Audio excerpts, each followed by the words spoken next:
Arts council जे पारां आउं सबूरनि आयल महिमाननि, अदीबनि, दानिश्वरनि, अहले कलम उन्हनि जी दिलि जी गहराइनि सां आजियां कंदे अॼु असां हिते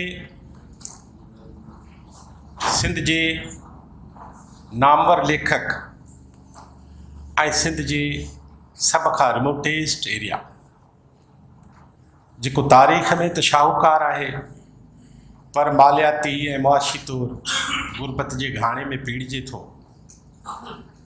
अॼोके ज़माननि में उन थरपार कर जिनजा कई किस्सा, कई कहाणियूं, कई NGOs, कई वेलफेयर इदारा, कई ख़ैराती कम, कई सुघड़, कई मारवियूं, कई उमर उहे उन तारीख़ जो हिसो आहिनि। उन थर जी ज़मीन ते उस्ताद ग़ुलाम मोहम्मद झंझी जे फ़र्ज़ंद ऐं 30 किताबनि जे लेखक, सिंधी, उर्दू ऐं अंग्रेज़ी जे 30 किताबनि जे लेखक उस्ताद टीचर जनाब नूर अहमद झंझी जे 2 किताबनि म्यूज़िंग्स ऐं सिज पोड़ो न थिए जी महूरत जी तक़रीब में वेठा आहियूं। सभ खां अवल आउं हिन किताब जे लेखक खे गुज़ारिश कंदुसि त उहे स्टेज ते अचनि।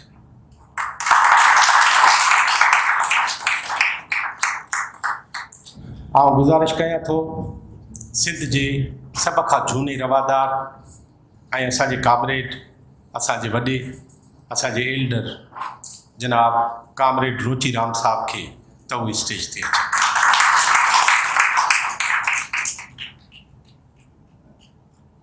आउं गुज़ारिश थो कयां पंहिंजे ॿिए एज़ाज़ी महिमान ख़ासि सिंध जे नामियारे अॻूणे कामोरे, रिटायर्ड सेक्रेटरी कल्चर, लेखक, मुतरजम, एडिटर जनाब गुल मोहम्मद उमराणी साहब जन खे त हू स्टेज ते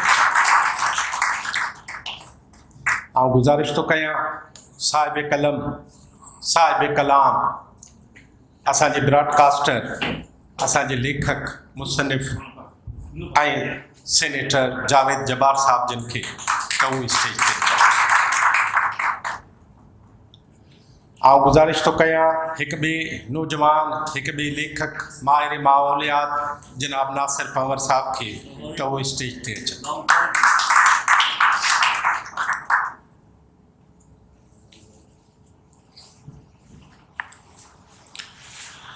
ही किताब जेको पोड़ो थिए न सिज, उहो तारीख़ जे मुख़्तलिफ़ हिस्सनि खे छुहे थो। उन सां गॾु हिन किताब में मुख़्तलिफ़ प्रोफाइल्स आहिनि ऐं मुख़्तलिफ़ ख़ाका ॾिनल आहिनि। मुसनिफ़ जो ही 30 किताब आहे जेको अॼु असांजे साम्हूं आहे। आउं हिन किताब जा पेश लफ़्ज़ लिखंदड़ ऐं हिकिड़े ॿिए सान्यवंत जनाब मीर मंसूर मंगरे साहब खे गुज़ारिश कंदुमि त हू अचे पंहिंजे ख़्यालनि जो इज़हार करे। जनाब मीर मंसूर मंगरे साहब।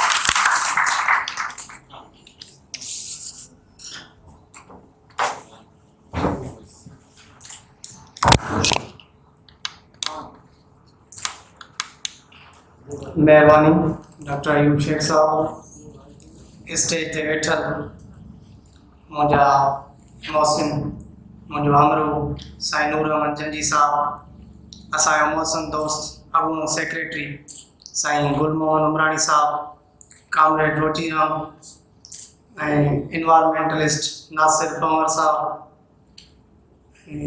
जावेद जबार साहब एक्स सेनेटर ऐं हाल में मौजूद सामाईन, अस्सलाम वालेकुम। जिए सिंध, जिए लतीफ़, जिए लतीफ़ जी ॿोली। मार्क ट्वेन हिकिड़ी ॾाढी भली ॻाल्हि लिखी, हू थो चए त the 2 most important days in your life, the day you are born and the day you find why. असांजी ज़िंदगी जा 2 ॾींहं ॾाढा आम हूंदा आहिनि। हिकिड़ो ॾींहुं जंहिं ॾींहुं असीं पैदा थींदा आहियूं, ॿियो ॾींहुं जंहिं ॾींहुं असांखे इहा ख़बर थिए थी त असांजो जनमु छो थियो। हाणे इहा ख़बर कंदे कंदे तेसि ताईं थोरो सिज थी वेंदो आहे, पर साईं नूर अहमद जहिड़नि आलिम बाअमल साथियुनि खे इहा ख़बर तमामु जल्द थी वेंदी आहे त न संदन जनमु अजायो आहे, न मटी अनासी आहे। जीअं अयास चयो जे तूं अञा न ॼातो आहे देशवासी तुंहिंजो जनम अजायो तुंहिंजी मिटी हणासीं। हिन किताब पढ़ो थी हिन सिज जो प्रीफेस मुंहिंजी ख़ुशनसीबी जो मूंखां लिखणु थियो। गुज़िरियल साईं जे 27 खां 28 किताबनि जा प्रीफेसिस ई मूं लिखिया आहिनि। साईं जी वॾी महिरबानी जो इन शरफ़ ताईं पहुचूं था। ही 10 माण्हू हिननि जी ज़िंदगी मुसलसल जफ़ाकशियुनि में गुज़रे थी। मूंखे ॾाढी ख़ुशी आहे त असां हिननि जे हयात में उन्हनि खे हीअं ट्रिब्यूट पेश कयूं था, उन्हनि सां अची वियूं था, हीअं शाम मल्हायूं था। हिकिड़ो सुठो रवाजु आहे।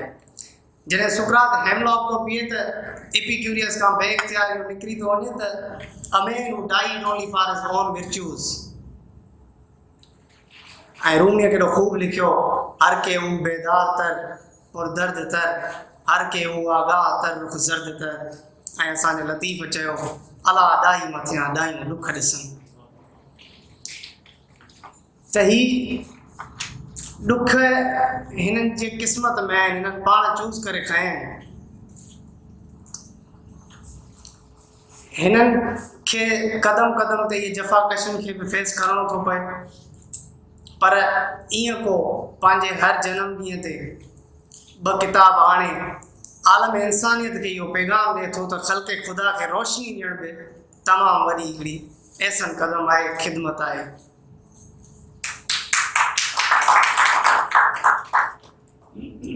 ॿियो किताबु आहे म्यूज़िंग्स। फॉरवर्ड असांजे मोहसिन दोस्त साईं गुलमोहन उमराणी साहिबु लिखियो आहे। उनजी साथ मुंहिंजे नसीब में इहा ई त रिव्यू उन किताब जो मूं लिखियो आहे। ही किताब हिन में फिलोसॉफिकल्स जेके एसेज आहिनि उहो उन्हनि ते आहे।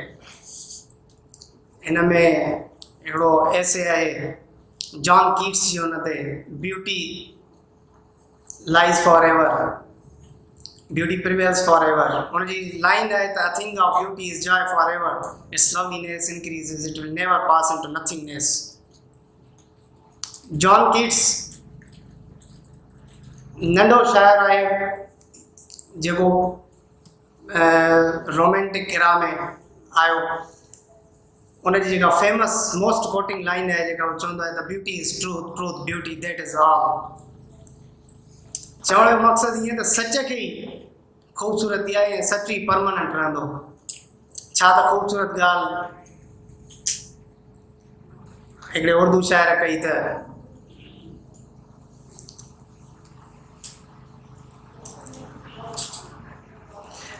सो चवण जी ॻाल्हि त ही माण्हू हिननि खे असां जेको ॾेई सघूं था उहो इहो आहे त हिननि खे जेतिरो थी सघे त एप्रिशिएट कयूं।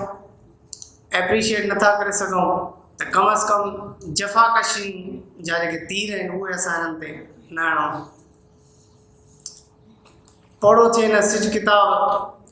इन में काफ़ी अहिड़ा आर्टिकल्स आहिनि जेके साईं हिकिड़ियूं अहिड़ियूं पॉइंट्स उथारियूं आहिनि जेके शायदि ॿियनि किताबनि में मूंखे अॼु ताईं न मिलियूं। अकबर जा उमरकोट में आर्टिकल आहे, मज़मून आहे इन टाइटल हेठि। उन में साईं हिकिड़ी ॻाल्हि लिखी आहे त अकबर जे जेका पैदाइश आहे उहा उमरकोट में आहे, पर किथे बि इहा न लिखी वई मुग़ल दौर न लिखी।